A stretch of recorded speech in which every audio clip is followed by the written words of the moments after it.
Gym muna tayo. Pare, tapos ka na? Karating lang.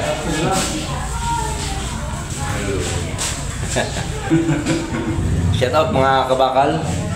Rotate lang, ni Johnny. Umpisa pa lang. Yan, mga tropa dito. Tropang bakal.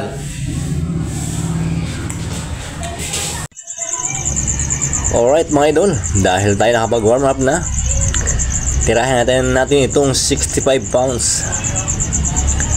Medyo mabigat-bigat dahil bakal, pero okay lang. Masarap ang tama nito. Huwag lang tumama sa mukha. Sabi nga nila, dapat daw hindi ako nag-gym kasi matanda na. Sabi ko naman, kaya tayo tumatanda dahil hindi tayo nag-gym. Kung baka matanda naman, wagas. May edad lang naman. Huwag namang matanda. Masakit siya bayawang magmatanda. May edad na. Alright, medyo makapit na. Parang may magnet. Sabay ating papalo pa ng dumbbell fly.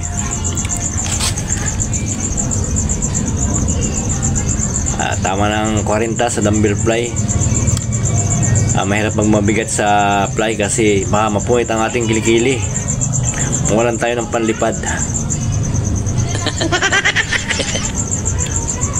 Medyo magaan sa atin pero okay lang. Ika pa nga nila buhat pugi lang. At tama na yung ganyang buhat kasi hindi naman kailangan ng sobrang bigat. Yung tamang buhat lang.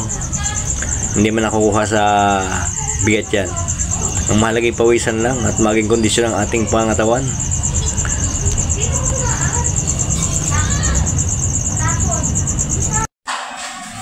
Tapos na tayo.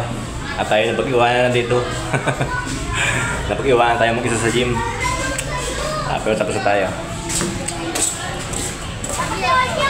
Dito tayo sa palengke ngayon. Alright, magandang gabi mga idol. Shout out sa lahat. Bye bye.